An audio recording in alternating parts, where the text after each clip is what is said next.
Good afternoon and welcome to WEFM's 3 p.m. news. I am your presenter, Rajiv Providence. First, on the local scene, two radiographers from St. Vincent and the Grenadines will upgrade their skills in the area of breast ultrasound.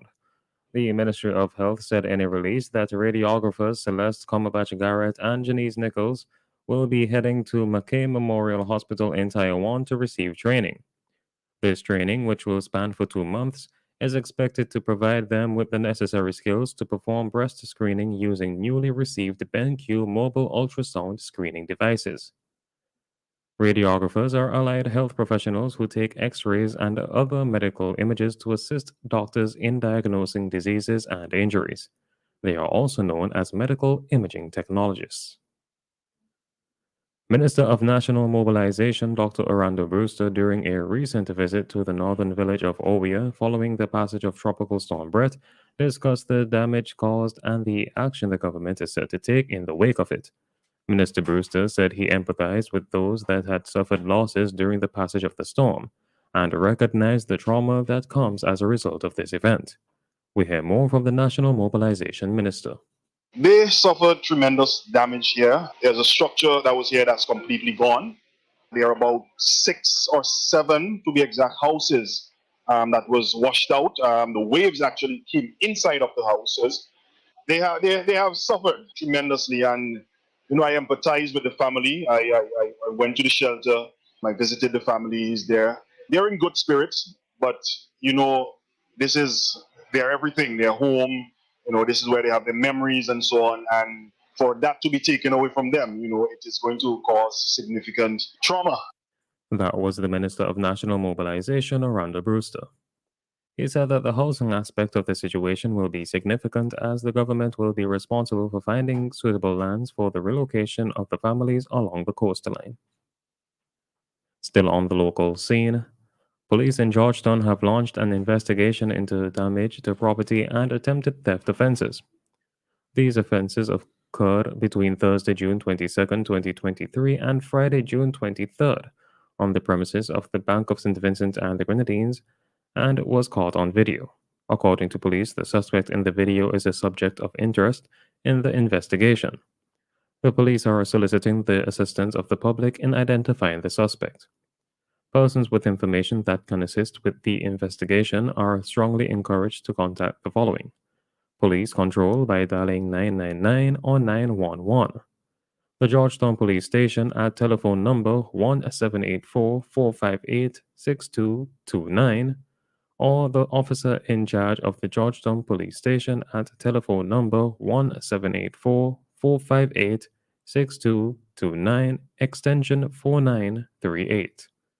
Police have given the assurance that all calls will be treated confidentially. On to news in the region. Surgeons at Guyana's Georgetown Public Hospital Corporation, the GPHC, got to put their medical training to the test recently when they performed a rare surgery on a child born with what they refer to as a human tail. The team, which was led by Chief Neurosurgeon Dr. Amarnath Durkee, successfully removed the tail and reconstructed the 10-day-old boy's spinal canal during their surgery on June 18th. According to the GPHC, this procedure will allow the child to develop normally. GPHC noted the human tail is usually considered a marker of underlying pathology of peculiar spinal dysraphism.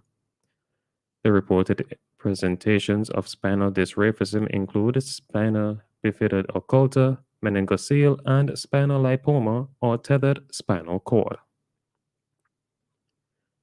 Canada and the Caribbean Community CARICOM countries have reaffirmed the enduring value of the deep and dynamic partnership, strengthening their commitment to sustainability, resilience, climate action, access to finance, regional security, and shared values. The Guyana-based CARICOM Secretariat on Friday released the text of a joint communique issued following a meeting held earlier that week between Canada's Foreign Affairs Minister Melanie Joly and several CARICOM foreign affairs ministers and diplomats on the margins of the ongoing Organization of American States General Assembly in Washington. The CARICOM team was led by Jamaica's Minister of Foreign Affairs and Foreign Trade, Kamina Johnson Smith, who is also the chair of the CARICOM Council for Foreign and Community Relations. On the international scene, new evidence of China's spy balloon program, including flights over Japan and Taiwan, has been uncovered by BBC Panorama.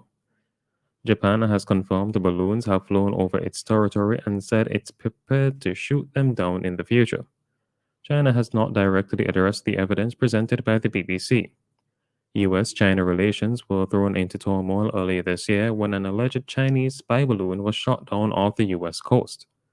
China claimed the balloon, seen over northwestern US in late January, was a civilian airship used for scientific research such as meteorology, and that it was an unintended and isolated event. This has been WEFM's 3 p.m. news. I have been your presenter, Rajiv Providence. Join us again at 5:30 for WEFM's evening news, and we thank you for listening.